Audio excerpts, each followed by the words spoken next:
사랑하는 성도 여러분, 평안하십니까? 우리는 살면서 수많은 명령을 듣습니다. 부모님의 명령, 선생님의 명령, 상사의 명령, 법의 명령까지. 그런데 여러분, 하나님께서 인간에게 하신 첫 번째 명령이 무엇인지 기억하십니까? 죄를 짓지 말라가 아닙니다. 하나님을 사랑하라도 아닙니다. 창세기 1장 28절을 함께 읽겠습니다. 하나님이 그들에게 복을 주시며 하나님이 그들에게 이르시되 생육하고 번성하여 땅에 충만하라. 땅을 정복하라. 바다의 물고기와 하늘의 새와 땅에 움직이는 모든 생물을 다스리라. 생육하고 번성하라. 이것이 하나님께서 인간에게 주신 첫 번째 명령입니다. 오늘 우리는 이 명령 속에 담긴 하나님의 깊은 뜻을 발견하고 오늘을 살아가는 우리에게 주시는 하나님의 음성을 듣고자 합니다. 그런데 여기서 우리가 반드시 주목해야 할 것이 있습니다. 하나님은 이 명령을 하시기 전에 무엇을 하셨습니까? 하나님이 그들에게 복을 주시며라고 기록되어 있습니다. 명령 전에 먼저 복을 주셨습니다. 이것이 매우 중요합니다. 이것이 하나님의 방식입니다. 세상의 명령은 어떻습니까? 보통 조건이 붙습니다. 내가 이것을 하면 내가 너에게 복을 주겠다. 그러나 하나님은 정반대로 하십니다. 내가 너에게 먼저 복을 주었으니 이제 그 복 가운데서 살아가라. 이것이 은혜입니다. 이것이 복음의 원리입니다. 하나님은 우리를 억압하시는 분이 아닙니다.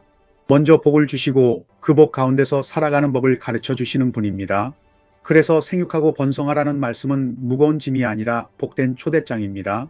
너희는 내 형상으로 지음받은 귀한 존재이니 이제 그 생명을 확장하고 나의 영광을 드러내라는 축복의 선언인 것입니다. 창세기 1장 27절을 보면 하나님께서 인간을 어떻게 창조하셨는지 나옵니다. 하나님이 자기 형상 곧 하나님의 형상대로 사람을 창조하시되 남자와 여자를 창조하시고 하나님의 형상대로 창조하셨습니다. 이것이 인간의 정체성입니다. 우리는 단순히 고등동물이 아닙니다. 우연히 진화된 생명체가 아닙니다. 하나님의 형상을 담은 거룩한 존재입니다. 그리고 바로 이어서 28절에서 하나님이 그들에게 복을 주시며라고 말씀하십니다. 형상을 주시고 복을 주시고 그 다음에 명령을 주십니다. 이 순서를 기억하십시오. 정체성이 먼저이고 복이 먼저이고 그 다음에 사명이 옵니다. 많은 그리스도인들이 이 순서를 뒤집어서 고통받습니다. 사명을 먼저 생각하고 해야 할 일을 먼저 생각하고 그것 때문에 지칩니다. 그러나 하나님의 방식은 다릅니다. 이제 생육하고 번성하라는 말씀의 의미를 깊이 살펴보겠습니다. 많은 사람들이 이 말씀을 단순히 많이 낳으라는 인구 증가 명령으로만 이해합니다. 물론 그 의미도 포함되어 있습니다. 하나님은 결혼과 출산을 축복하십니다.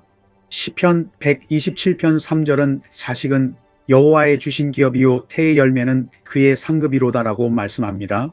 그러나 생육하고 번성하라는 명령의 본질은 훨씬 더 깊고 넓습니다. 히브리어 원어를 살펴보면 더 명확해집니다. 생육하다는 파라로서 열매를 맺다, 생명을 낳다, 결실을 맺다는 의미입니다. 이 단어는 창세기 1장 22절에서 물고기와 새들에게도 사용되었습니다. 하나님께서 다섯째 날 창조하신 생물들에게 생육하고 번성하라고 하셨습니다. 그런데 인간에게 하신 명령은 동물들에게 하신 것과 같으면서도 다릅니다. 무엇이 다릅니까? 인간은 하나님의 형상으로 지음받았다는 점입니다. 동물들은 본능에 따라 번식합니다. 그러나 인간은 하나님의 형상으로서 하나님의 성품을 담아 생명을 낳고 번성해야 합니다. 단순히 생물학적 번식이 아니라 하나님의 영광을 드러내는 번성입니다. 번성하다는 라바로서 늘어나다, 성장하다, 확장되다, 많아지다는 의미입니다. 이 단어는 양적 증가만이 아니라 질적 성장도 포함합니다. 하나님께서 원하시는 것은 단순히 숫자가 많아지는 것이 아니라 하나님의 성품이 자라나고 확장되는 것입니다. 여기서 핵심은 생명과 성장입니다. 단순히 숫자를 늘리는 것이 아니라 하나님의 형상으로서의 생명을 퍼뜨리고 그 생명이 자라나게 하라는 것입니다. 하나님께서 원하시는 번성은 양적 증가가 아니라 질적 확장입니다. 하나님의 성품이 세상 가운데 자라나게 하는 것, 이것이 진정한 번성입니다. 예를 들어 생각해 보십시오. 어떤 교회가 1년에 1000명이 등록했다고 합시다. 숫자로 보면 엄청난 성장입니다. 그런데 그들 대부분이 얕은 신앙으로 머물러 있고 세상과 구별되지 않는 삶을 산다면 이것이 진정한 번성이라예요. 반대로 어떤 교회가 1년에 10명밖에 등록하지 않았지만 그 10명이 모두 예수님을 깊이 사랑하고 삶이 변화되어 세상의 빛과 소금으로 살아간다면 이것이 더 큰 번성이 아닐까요? 하나님께서 보시는 번성은 숫자가 아니라 생명입니다. 얼마나 많은 사람이 모이느냐가 아니라 얼마나 많은 사람이 그리스도를 닮아가느냐입니다. 이것을 우리는 반드시 기억해야 합니다. 그리고 하나님은 땅에 충만하라고 말씀하셨습니다. 무엇으로 땅을 충만하게 합니까? 사람으로만 채웁니까? 아닙니다. 하나님의 성품으로, 하나님의 선하심으로, 하나님의 사랑으로 세상을 채우라는 것입니다. 창세기 1장을 보면 하나님께서 천지를 창조하실 때 무엇을 하셨습니까? 1절과 2절을 보십시오. 태초에 하나님이 천지를 창조하시니라. 땅이 혼돈하고 공허하며 흑암이 깊음 위에 있고, 처음 상태는 혼돈이었고 공허였고 흑암이었습니다. 그런데 하나님께서 그 혼돈을 질서로 바꾸셨고 공허를 충만으로 채우셨고 흑암을 빛으로 물리치셨습니다. 하나님의 창조 역사는 채워가는 역사입니다. 첫째 날에는 빛을 창조하셔서 어둠을 물리치셨습니다. 둘째 날에는 궁창을 만드셔서 물을 나누셨습니다. 셋째 날에는 땅과 바다를 만드시고 식물을 창조하셨습니다. 넷째 날에는 해와 달과 별들을 만드셨습니다. 다섯째 날에는 물고기와 새를 창조하셨습니다. 여섯째 날에는 땅의 짐승들과 마지막으로 인간을 창조하셨습니다. 보십시오. 하나님께서 창조하시는 모든 과정이 비어있는 것을 채워가는 과정입니다. 그리고 마지막으로 인간을 창조하시고 생육하고 번성하여 땅에 충만하라고 하셨습니다. 이것은 하나님께서 하신 일을 인간도 계속하라는 명령입니다. 하나님께서 혼돈을 질서로, 공허를 충만으로, 흑암을 빛으로 바꾸셨듯이 이제 인간도 하나님의 형상을 가진 자로서 세상을 하나님의 영광으로 채워가라는 것입니다. 그러므로 땅에 충만하라는 명령은 단순히 물리적 공간을 사람으로 채우라는 의미가 아닙니다. 절망이 있는 곳에 소망을 채우고, 미움이 있는 곳에 사랑을 채우고, 어둠이 있는 곳에 빛을 비추고, 죽음이 있는 곳에 생명을 가져오라는 의미입니다. 이것이 바로 땅에 충만하라는 명령의 진정한 의미입니다. 하나님은 인간을 통하여 그분의 통치를 확장하기 원하셨습니다.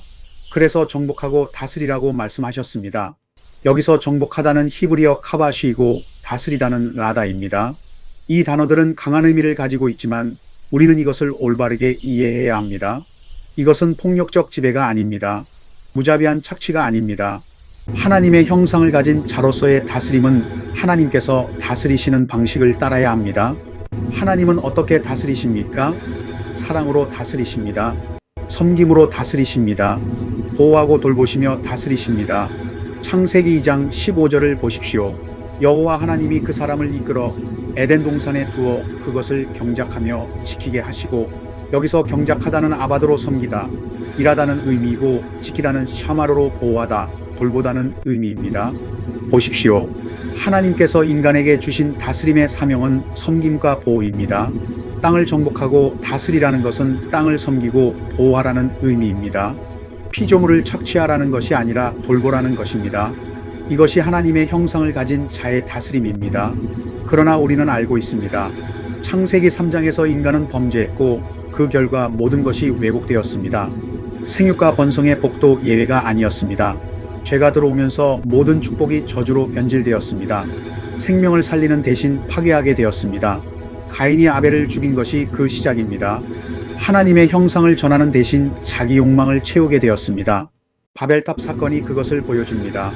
자, 성읍과 탑을 건설하여 그 탑 꼭대기를 하늘에 닿게 하여 우리 이름을 내고창 114. 하나님의 영광이 아니라 자기 이름을 높이려 했습니다. 세상을 돌보는 대신 착취하게 되었습니다. 오늘날 환경 파괴를 보십시오. 인간의 탐욕으로 얼마나 많은 생명들이 멸종되고 있습니까?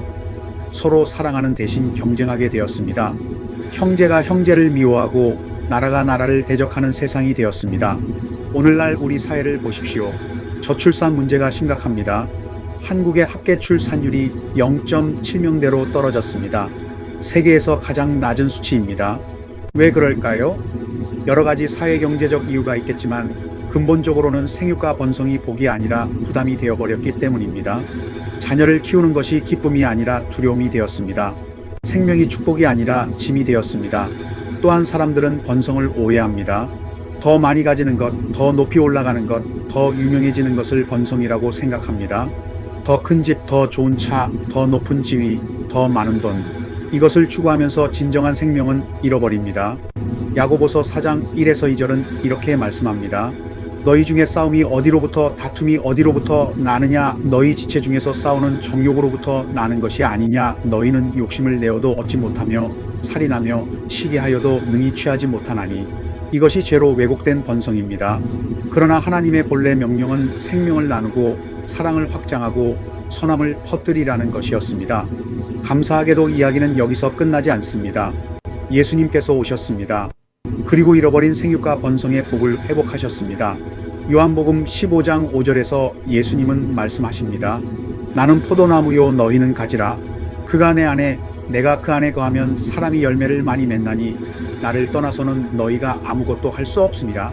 여러분, 열매를 맺는다는 표현을 주목하십시오. 이것은 창세기 1장의 생육하고 번성하라와 같은 뿌리에서 나온 말입니다. 예수님은 우리에게 말씀하십니다. 내 안에 거하라. 그러면 너희가 자연스럽게 열매를 맺을 것이다.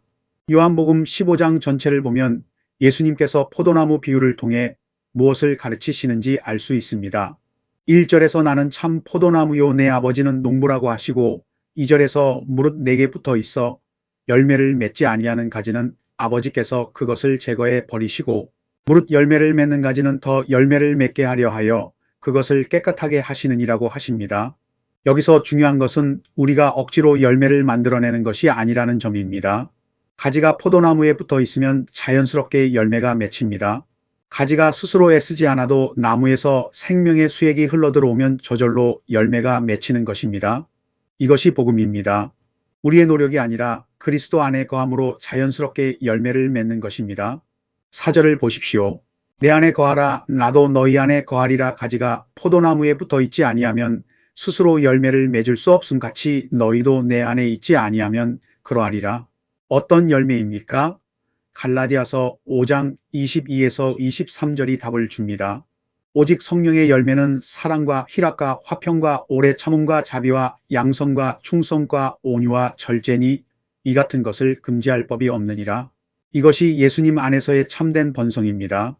사랑의 열매, 기쁨의 열매, 평강의 열매, 인내의 열매, 친절의 열매, 선함의 열매, 신실함의 열매, 온유의 열매, 절제의 열매.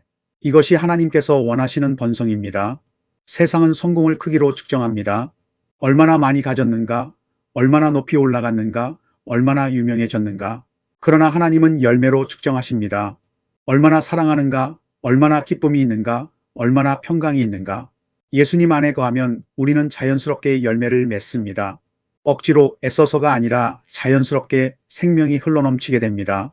이것이 복음적 번성입니다. 육체의 생명만이 아니라 영적인 생명을 낳는 번성, 즉 복음을 전하고 사람을 살리는 사명을 뜻합니다. 그렇다면 오늘 2025년을 살아가는 우리에게 생육하고 번성하라는 명령은 무엇을 의미합니까? 구체적으로 어떻게 적용해야 합니까? 첫째, 영적 생명을 낳으십시오. 복음을 전하십시오. 한 영혼을 그리스도께로 인도하는 것만큼 귀한 번성이 어디 있겠습니까? 예수님께서 마태복음 28장 19에서 20절에서 말씀하셨습니다. 그러므로 너희는 가서 모든 민족을 제자로 삼아 아버지와 아들과 성령의 이름으로 세례를 베풀고 내가 너희에게 분부한 모든 것을 가르쳐 지키게 하라. 이것이 신약시대의 생육과 번성입니다. 단순히 교인 수를 늘리는 것이 아니라 예수님을 닮아가는 제자를 세우는 것입니다. 여러분의 가족 중에, 친구 중에, 동료 중에 아직 예수님을 모르는 사람이 있습니까? 그들을 위해 기도하십시오. 사랑으로 섬기십시오. 때를 따라 복음을 나누십시오. 둘째, 당신이 서 있는 자리에서 하나님의 향기를 흘려보내십시오. 고린도후서 2장 15절은 말씀합니다.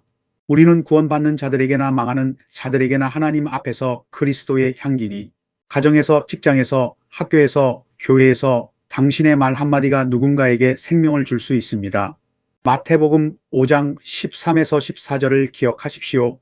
너희는 세상의 소금이니 너희는 세상의 빛이라. 소금은 썩지 않게 합니다. 빛은 어둠을 물리칩니다. 우리가 서 있는 곳마다 생명을 보존하고 어둠을 물리치는 빛이 되어야 합니다. 셋째, 성령의 열매를 맺으십시오. 이것이 하나님께서 지금도 우리에게 원하시는 번성입니다. 사랑, 기쁨, 평강, 오래 참음, 자비, 선함, 충성, 온유, 절제의 열매를 맺는 삶을 사십시오. 이 시대의 번성은 많이 가지는 것이 아니라 많이 나누는 것입니다. 많이 쌓는 것이 아니라 많이 흘려보내는 것입니다. 넷째, 다음 세대를 세우십시오. 신명기 6장 6에서 7절은 말씀합니다. 오늘 내가 내게 명하는 이 말씀을 너는 마음에 새기고 네 자녀에게 부지런히 가르치며 집에 앉았을 때에든지 길을 갈 때에든지 누워 있을 때에든지 일어날 때에든지 이 말씀을 강론할 것이며, 진정한 번성은 다음 세대에게 신앙을 물려주는 것입니다. 자녀들에게, 청년들에게, 다음 세대에게 하나님을 경외하는 신앙을 전수하십시오. 이것이 가장 귀한 유산입니다. 사랑하는 성도 여러분, 하나님은 오늘도 우리에게 말씀하십니다. 너의 삶에서 생명을 낳아라. 내가 서 있는 자리에서 하나님의 향기를 흘려보내라. 우리 안에 하나님의 생명이 충만하기를 원하십니다. 우리의 삶이 메마르지 않게 하시고 주님 안에서 자라고 사랑으로 열매 맺게 하시기를 원하십니다. 이것은 우리의 능력으로 되는 것이 아닙니다. 오직 예수님 안에 거할 때 가능합니다. 포도나무에 붙어 있는 가지가 저절로 열매를 맺듯이 우리가 예수님 안에 거할 때 우리의 삶은 자연스럽게 생명을 낳고 번성하게 됩니다. 그러므로 오늘 우리에게 필요한 것은 무엇입니까? 더 열심히 노력하는 것이 아닙니다. 더 깊이 예수님 안에 거하는 것입니다.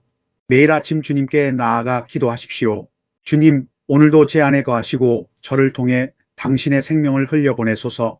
이렇게 기도하며 하루를 시작할 때 하나님께서 우리를 통해 놀라운 일들을 행하실 것입니다. 마지막으로 말씀드립니다. 생육하고 번성하라는 명령을 무거운 짐으로 받지 마십시오. 이것은 복의 초대장입니다. 하나님께서 우리에게 먼저 복을 주시고 그 복 가운데서 살아가게 하시는 은혜의 명령입니다. 우리가 할 일은 단 하나입니다. 예수님 안에 거하는 것입니다. 그러면 나머지는 자연스럽게 따라옵니다. 기도하겠습니다. 하나님 아버지, 태초에 우리를 창조하시고 복 주시며 생육하고 번성하라 말씀하신 주님, 우리 안에 하나님의 생명이 충만하게 하소서. 우리의 삶이 메마르지 않게 하시고 주님 안에서 자라고 사랑으로 열매 맺게 하소서. 우리를 통하여 하나님의 형상이 세상에 흘러가게 하시며 죽어가는 영혼들에게 새 생명의 씨앗이 심어지게 하소서. 오늘 이 시간 말씀을 들은 모든 성도들이 예수님 안에 깊이 거하여 성령의 열매를 풍성히 맺는 삶을 살게 하소서. 예수 그리스도의 이름으로 기도드립니다. 아멘.